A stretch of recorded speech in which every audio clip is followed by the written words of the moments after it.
In 1985, a new autumn semester began at a small college in Buneville, Mississippi. However, the joy of meeting fellow classmates was soon overshadowed by a dreadful piece of news. A call was received by the police from the college, providing information that 18-year-old freshman Stacie Pannell had been found brutally murdered in her dormitory room. Within minutes, the police were already working at the crime scene.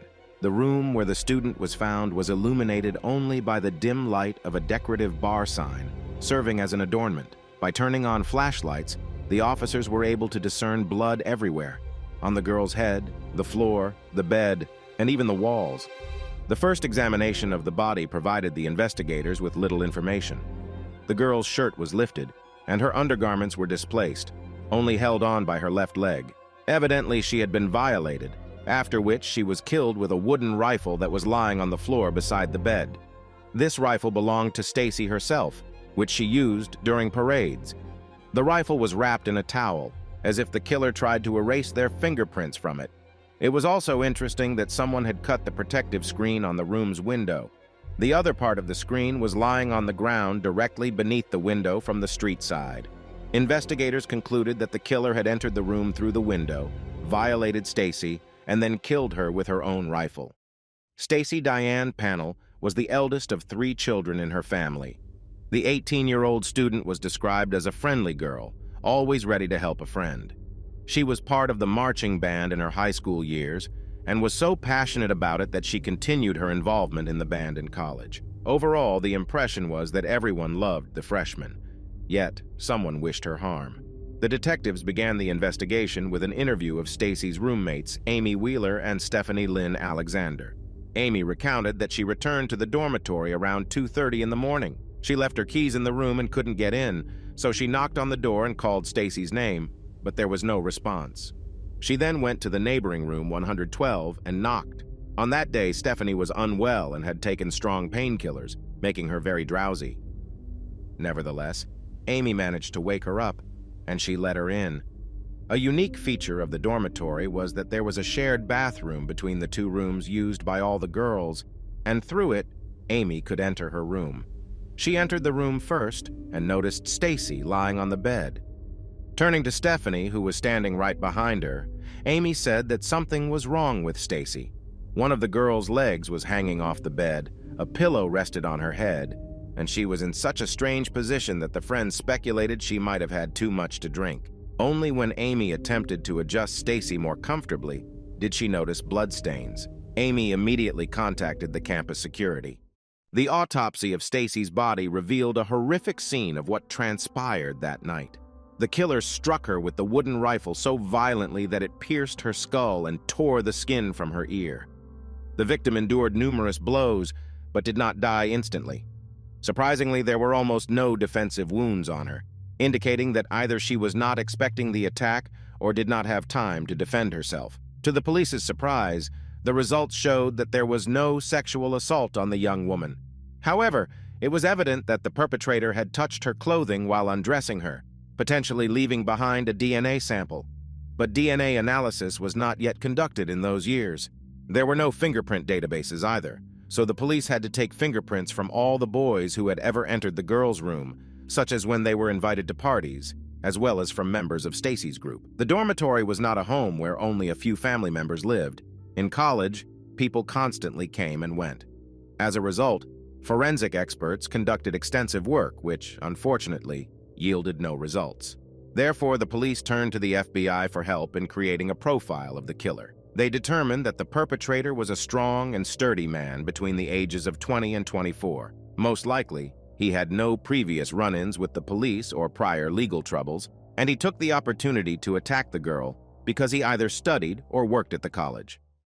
Without having a large number of clues, the investigators interviewed Stacie's roommates about what was happening in her life before the murder.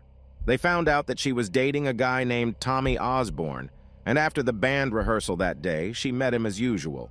The police searched his room, hoping to find some evidence such as blood-stained clothing, weapons, or something similar, but there was nothing like that in his room. Moreover, there were no clues in Stacie's room that would have linked the guy to the murder.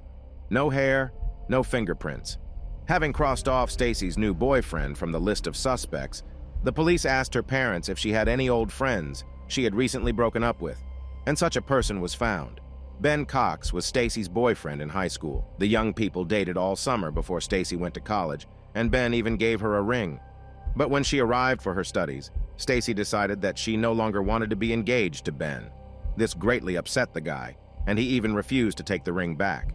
Ben was put through a polygraph test twice, and the results were inconclusive. The guy quickly became the top suspect of the detective, but although Ben had a motive, it was not enough to link him to the crime. He had an alibi. He was at home all evening and went to bed around 11 o'clock, as confirmed by his parents. As for the physical evidence that would link Ben to the crime scene, the police found a hair on Stacie's bed linen, but the forensic experts could not determine to whom it belonged. It could have been either Ben's hair or someone else's. Stacie's family was convinced it wasn't him because he sincerely cared about the girl.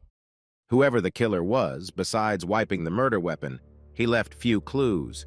Investigators searched for leads for months, trying to solve the murder of the student, but came no closer to an arrest. Deciding to re-examine the crime scene, they returned to the cut screen in the girl's room. Amy and Stephanie clearly stated that there was no cut before Stacie's murder, meaning that the killer definitely did it. It seemed that this was how he must have entered if he wanted to remain unnoticed. However, the cut turned out to be too small for a person of normal size to squeeze through, let alone a strong young man. If he didn't enter through the window, why spend time fiddling with the screen? On closer inspection, the forensic experts noticed that the fibers of the fiberglass from which the screen was made were pointing outward, which means the killer cut it while being inside the room. Since one could enter the dormitory only with a key, there were only 3 possible options. The killer worked at the college and had a key. He lived in the dorm, or someone let him in. The case had hit a dead end again, and the police sought the help of Steve Rhodes, the police chief from the suburb of Illinois, known for his use of a range of techniques that allowed him to judge whether a suspect was lying based on body language. He planned to talk to Amy, Stephanie, Tommy, and Ben again. The detective first questioned Amy. He spoke to her for 45 minutes and stated that she was not making anything up or hiding anything. Stephanie followed her. As Rhodes recalled, he started the conversation with Stephanie with a series of simple questions. What is her name, address, phone number, date, and place of birth? As she answered, Rhodes watched her eyes closely. With each response, they looked to the left. Finally, Rhodes asked her how Stacie was killed. The girl's eyes flicked to the right. She replied that she didn't know. Who had the opportunity to kill Stacie? He asked another question. Again, she replied that she didn't know. And again, her eyes turned to the right. The same reaction to the question about the murderer's motive. For Rhodes, this was a signal. His questions became more specific. For example, he asked her what time she went to bed. The girl's eyes flicked to the right again, and before she could say anything, Rhodes stopped her. Don't answer me, Stephanie, that's not true. You said you took a shower, Stephanie, why? Her eyes went right again. Damn it, Stephanie, Rhodes exclaimed impatiently, not allowing the girl to say a word. You're making it all up. I want to hear the truth. Today, pseudoscientific techniques of neuro-linguistic programming are known to many, but at that time, they were new, emerging only a few years ago. According to this approach, in particular, people turn their eyes in a certain way when they lie and when they tell the truth. Thus, Rhodes continued to press her for another 2 hours. Every time Stephanie's eyes turned to the right, the man interrupted her and did not let her speak.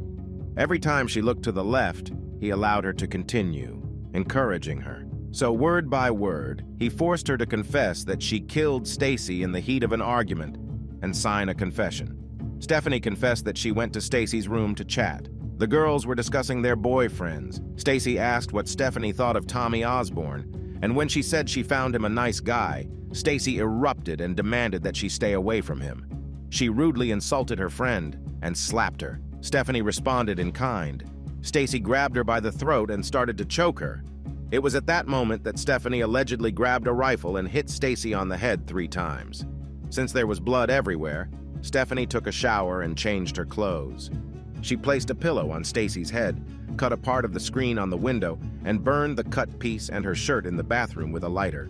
The girl revealed where the knife was, with which she cut the screen, and confirmed that she tried to erase the evidence from the rifle with a towel. She admitted that she was very scared and did all these things because she did not want to go to jail. Stacie was arrested and charged with murder. However, just a few days after her arrest, Stacie declared her innocence and claimed that her confession was extracted unlawfully, manipulating her and forcing her to confess using various persuasion techniques. The question was whether the jury would believe that Rhodes had done all this to Stacie. The prosecutors were convinced that the confession was true because of the details that the accused revealed, as they were not known to the public. In particular, she talked about a knife that was found in a drawer. The investigators did not disclose where they found it, but Stacie knew which drawer it was in. However, the police were not even sure that the screen was cut with that knife. Moreover, how could Stacie not know where the knife used by all the girls was located? It is also important that the investigators themselves wrote her confession, because the first version of the confession was not even written in her handwriting. At that time, Stacie was still suffering from a female ailment and taking strong medication. Her examining physician confirmed that the girl was particularly vulnerable to police tactics, which led to a false confession. Her lawyers wanted to show the jury how easily she could be hypnotized. So they hired a psychologist who put her in a hypnotic state to go through the events of that night. Nevertheless, despite all the efforts of the attorneys, in January 1988, the jury decided that the girl had killed her neighbor in the heat of an argument, found her guilty of involuntary manslaughter, and sentenced her to 20 years in prison. Stacie spent 9 years in prison and has long since been released, but continues to assert her innocence. Today, Stacie Alexander and her lawyers not only claim that all the evidence collected by the forensic experts points to a man, but they even name a possible killer, Charles Ray Crawford. He was charged with several other crimes and is awaiting the death penalty for the abduction and murder of a student in Mississippi in 1993. There are indeed many similarities between these two cases. Crawford abducted the girl from her home. He managed to get inside by cutting the screen on the window. After abducting the student, he tied her to a tree, assaulted her, and killed her. At least 2 witnesses saw him in the college area on the night of Stacie Pannell's murder. He lived nearby and was well acquainted with the campus. Modern analysis of Stacie's underwear revealed the DNA of a man that could have been left when the perpetrator touched it, pulling it off the girl's body. A hair, identified as male, was also found on the bed linen, and on the rifle, which became the murder weapon, the investigators discovered a drop of blood that did not belong to Stacie. Now Stacie's lawyers are fighting to have all this evidence re-examined and compared with Crawford's DNA. The main problem with this case in 1985 was the lack of evidence. There were no witnesses or physical evidence linking Stacie to the case. Her fingerprints and hair samples were taken, but nothing indicated her involvement in the crime. That's why the police turned to Steve Rhodes, who gained fame as a polygraph expert.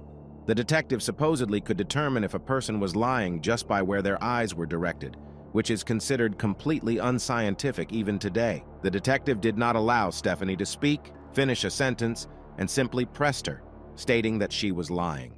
The police claim that the few existing pieces of evidence confirm Stacie's confession and that she committed the murder. Stacie, in turn, although she has paid her debt to society, continues to insist that she is paying for someone else's crime.